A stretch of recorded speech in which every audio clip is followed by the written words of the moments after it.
My name is Patricia Almeida. I'm a journalist and I have a master's in disability studies.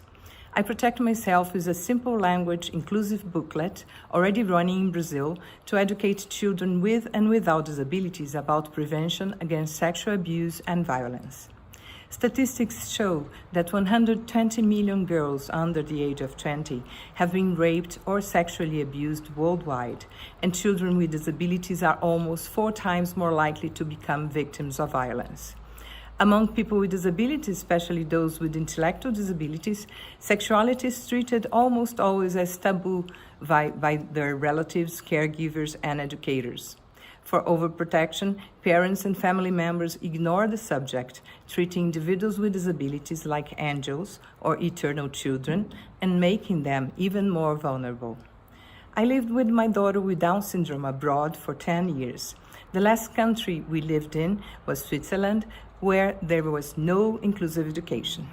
When we moved back to Brazil, where over 90% of students with disabilities are included in regular schools, I realized that because she was deprived of contact with children her age, she was too vulnerable and would be an easy prey in an inclusive school setting.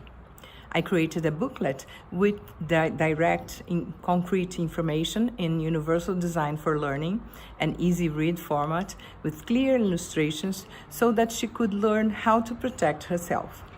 I showed the first version to a psychologist who told me she had never seen anything like that before. After testing in schools and her practice, she assured me that the booklet benefited not only children with disabilities, but a much wider public.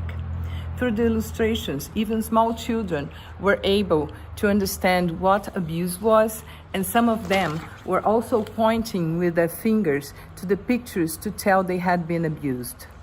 I gathered a team of over 50 specialists, and we designed I Protect Myself project.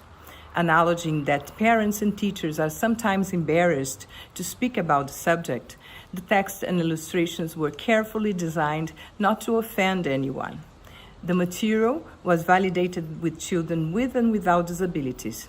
I Protect Myself earned Neide Castanha Children's Rights Award in Brazil in May 2020 and is already being used in schools in Brazil even during the pandemic. The booklet has versions in Portuguese, Spanish, English, and sign language. There are also songs and puppet theater videos, all free to use and download, available on the website eumeprotejo.com.